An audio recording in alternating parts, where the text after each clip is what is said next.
En vídeos anteriores hemos expuesto ese error habitual en los empresarios cuando deciden volver a cuidarse en serio, y es el pensar en grande demasiado pronto. Volver a plantearse 5 días, cambiar toda la alimentación, llevar la rajatabla, todo con exigencia. Y aunque en el momento parezca compromiso, muchas veces es lo que termina rompiéndolo todo, porque el problema no está en empezar fuerte, está en qué es lo que ocurre cuando no se presenta una semana ideal. Ahí es donde se ve si hay estructura o solo intención. Y es muy probable que tú mismo ya hayas vivido esta sensación de venga, el lunes empiezo, el lunes a tope, control, exigencia, disciplina, 4 días, 5 días, lo que sea, la alimentación, tal.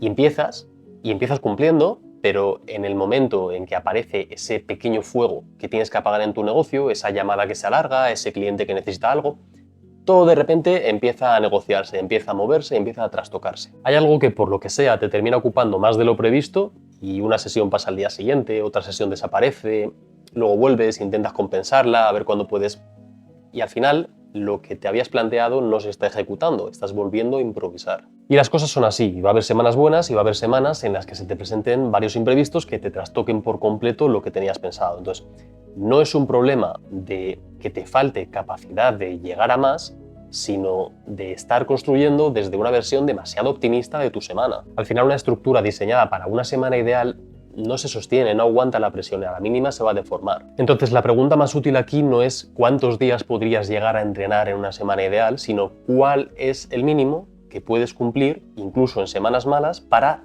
sentir que no te estás dejando. Ese es el punto de partida real, no el máximo, sino el mínimo. Porque mientras no tengas claro ese mínimo, todo depende del contexto. La semana va bien, entrenas. La semana va mal, se te complica, caos. Y eso genera la sensación de que tu autocuidado nunca termina de asentarse. Siempre depende de cosas externas, siempre parece provisional. Y ojo, un mínimo no negociable no es una versión mediocre.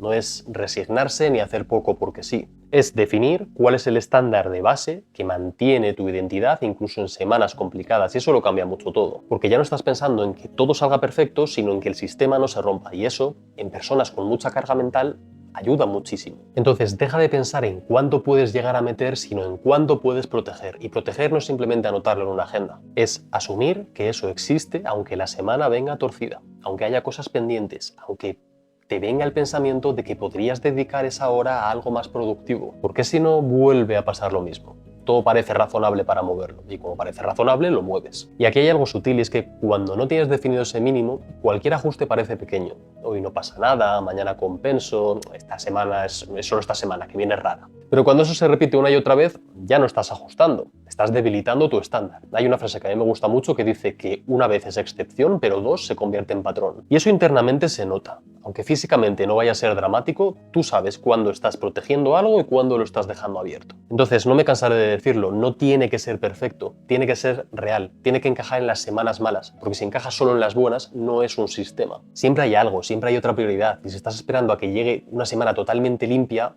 ya vas tarde. Un mínimo bien definido te evita eso, porque ya no estás reconstruyendo cada lunes, sino que ya tienes una base. Una base pequeña, pero sólida, y a partir de esa base puedes crecer, pero tiene que existir. Además, hay otra ventaja que muchas veces no se ve tanto en el inicio, y es que cuando tienes bien definido ese mínimo, desaparece mucho ruido mental, porque ya no estás negociando contigo mismo continuamente, porque ya no te preguntas cuánto deberías hacer, ya sabes cuál es el suelo y desde ahí tu cabeza descansa más. Y eso también cambia tu relación con la culpa, porque la culpa no viene de hacer poco, sino de sentir que esperabas más de ti esa semana. Cualquier fallo va a pesar más cuando no tienes esa referencia estable, pero si tú sabes cuál es tu mínimo, esa sensación interna cambia por completo. Aunque no haya sido una semana brillante, aunque no haya ocurrido nada espectacular, pero sientes orden. Y ese orden, en perfiles de alta responsabilidad como es el tuyo, vale muchísimo, porque bastante caos tienes ya ahí fuera como para meterte más dentro. Habrá quien escuche esto y piense que definir ese mínimo es ponerse demasiado fáciles las cosas, y yo lo veo justo al revés. Lo difícil es aceptar una estructura realista, porque todos tendemos a medirnos por lo que podríamos hacer en nuestra semana ideal, pero esa semana ideal no puede definir tu sistema, lo define